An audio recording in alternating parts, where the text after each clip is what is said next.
नमस्कार छात्रों, आज हम अपने सिलेबस के महत्वपूर्ण टॉपिक शब्द शक्ति पर वीडियो बना रहे हैं। उम्मीद करता हूँ आपको सबके समझ में आएगा। मैंने 4-5 पुस्तकों की हेल्प लेकर खुद ने शब्द शक्ति के नोट्स बनाए हैं ताकि कमज़ोर से कमज़ोर स्टूडेंट के भी शब्द शक्ति जो टॉपिक है वो आसानी से समझ में आ सके। वीडियो को बिना स्किप किए लास्ट तक देखें तो ज़्यादा समझ में आएगा। तो चलिए शुरू करते हैं। शब्द शक्ति, जैसा कि नाम से ही पता चल रहा है, शब्द शक्ति, शब्द की शक्ति ही शब्द शक्ति है। शब्द में जो शक्ति निहित होती है वो ही शब्द शक्ति कहलाती है। परिभाषा देखते हैं। शब्द के अर्थ को जिस माध्यम से ग्रहण किया जाता है, शब्द का अर्थ जिस माध्यम से ग्रहण किया जाता है वो माध्यम ही क्या कहलाता है?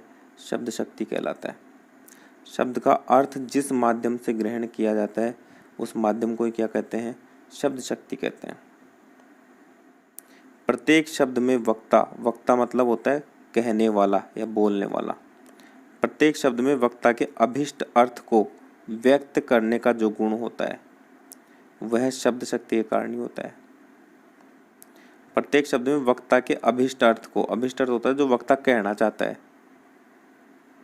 कहना क्या चाहता है, उसको व्यक्त करने का जो गुण होता है शब्द में, वो किसके कारण होता है? शब्द शक्ति के कारण ही। शक्ति के अनुसार शब्द 3 प्रकार के होते हैं। शब्द कितने प्रकार के होते हैं? 3 प्रकार के। शब्द 3 प्रकार के होते हैं तो उन शब्दों के अर्थ भी 3 प्रकार के हो गए और शब्द शक्ति भी 3 प्रकार की हो गई। शब्द के आधार पर शब्द शक्ति भी 3 प्रकार की हो गई और शब्द के आधार पर उसका अर्थ भी 3 प्रकार का हो गया। पहला शब्द है वाचक शब्द। वाचक शब्द से अर्थ होता है वाच्यार्थ या फिर मुख्यार्थ, मुख्यार्थ भी बोल सकते हैं इसको। और मुख्यार्थ जिसमें निकलता है वो शब्द शक्ति कहलाती है अभिधा शब्द शक्ति। शब्द होता है वाचक, वाचक से अर्थ हो गया वाच्यार्थ या मुख्यार्थ। मुख्यार्थ जहाँ ग्रहण किया जाता है वहाँ शब्द शक्ति होती है अभिधा शब्द शक्ति। शब्द का दूसरा भेद है लक्षक। लक्षक शब्द अर्थ हो गया लक्ष्यार्थ या लक्षणार्थ, और जहाँ लक्षणार्थ ग्रहण किया जाता है वहाँ शब्द शक्ति होगी लक्षणा शब्द शक्ति। जहाँ मुख्यार्थ या वाच्यार्थ ग्रहण किया जाएगा वहाँ अभिधा शब्द शक्ति, जहाँ लक्षणार्थ ग्रहण किया जाएगा वहाँ लक्षणा शब्द शक्ति। शब्द का तीसरा भेद है व्यंजक। व्यंजक शब्द होगा, अर्थ होगा व्यंजनार्थ या व्यंग्यार्थ भी बोल सकते हैं, व्यंग्यार्थ। जहाँ पर व्यंग्यार्थ ग्रहण किया जाएगा शब्द का वहाँ पे शब्द शक्ति कौन सी होगी? व्यंजना शब्द शक्ति होगी। ये 3 शब्द हो गए, ये 3 अर्थ हो गए इनके आधार पे, और इन तीनों के आधार पे 3 शब्द शक्ति हो गई। वाचक शब्द से वाच्यार्थ,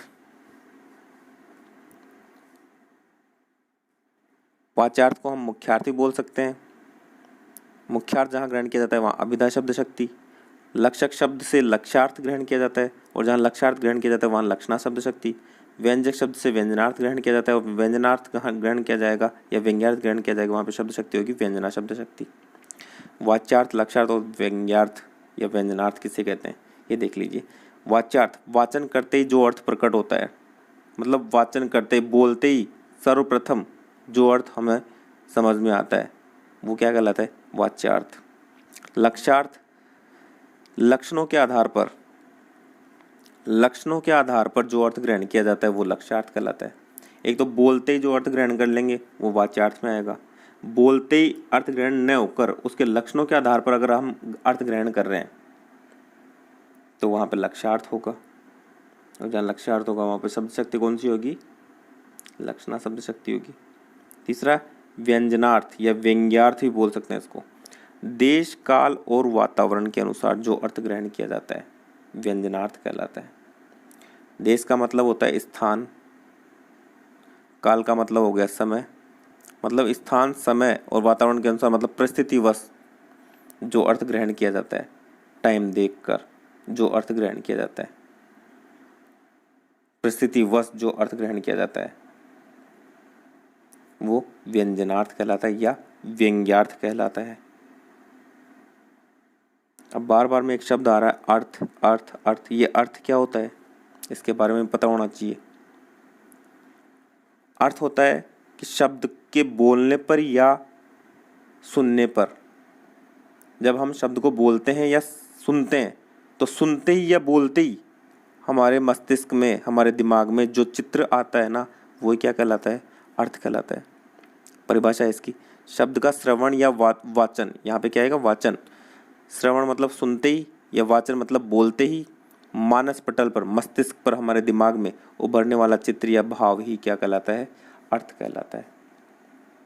शब्द के सुनने या बोलने पर जो चित्र हमारे दिमाग में आता है वही क्या कहलाता है, अर्थ कहलाता है। अब हम देखेंगे शब्द शक्ति के प्रकार। शब्द के उपयुक्त विभाजन के आधार पर शब्द शक्तियाँ 3 प्रकार की मानी गई। उपयुक्त विभाजन कौन सा, जो हमने अभी देखा है, शब्द को 3 भागों में विभाजित किया गया है, वाचक, लक्षक और व्यंजक। वाचक, लक्षक और व्यंजक, ये 3 शब्द के भेद हमने पढ़े हैं। उनके आधार पर ही शब्द शक्तियाँ कितनी प्रकार की पाई जाती हैं, मानी गई हैं 3 प्रकार की। अर्थ भी 3 प्रकार के थे, शब्द भी 3 प्रकार के थे, शब्द शक्तियाँ भी कितने प्रकार की होगी, उनके आधार पर 3 प्रकार की। पहली शब्द शक्ति थी अभिधा शब्द शक्ति। अभिधा शब्द शक्ति पढ़ेंगे पहला हम। कौन से शब्द से, वाचक शब्द से। अर्थ कौन सा था, वाच्यार्थ या मुख्यार्थ। इसके बारे में देखते हैं। शब्द का श्रवण या वाचन करते ही मुख्यार्थ या वाच्यार्थ प्रकट हो जाता है। शब्द को सुनते ही या बोलते ही उसका मुख्य अर्थ अगर प्रकट हो जाता है तो वहाँ पे कौन सी शब्द शक्ति होती है, अभिधा शब्द शक्ति। बोलते ही से सबसे पहले हमारे दिमाग में जो अर्थ आता है, जो अर्थ हमारा दिमाग ग्रहण करता है, वही कौन सी शब्द शक्ति होगी, अभिधा शब्द शक्ति। पहचान के लिए कुछ बातें बताई गई हैं। शब्द अपने मूल अर्थ को प्रकट करता है। अभिधा शब्द शक्ति में शब्द कौन से अर्थ को प्रकट करता है, मूल अर्थ को प्रकट करता है। शब्दकोशीय अर्थ प्रकट होता है।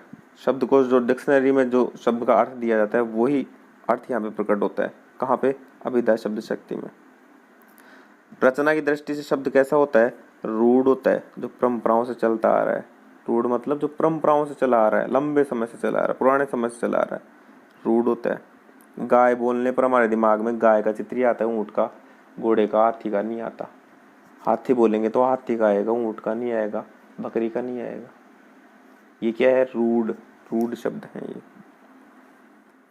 वाच्यार्थ शब्द का प्रारंभिक अर्थ होता है। वाच्यार्थ कौन सा अर्थ होता है, प्रारंभिक, मतलब बोलते ही जो अर्थ हमारे दिमाग में आता है वो उसका प्रारंभिक अर्थ होता है, वही मुख्यार्थ कहलाता है, वही वाच्यार्थ कहलाता है। और जब वाच्यार्थ या मुख्यार्थ ग्रहण किया जाता है, जहाँ शब्द का मुख्य अर्थ ग्रहण किया जाता है, वहाँ पे शब्द शक्ति कौन सी होती है, अभिधा शब्द शक्ति।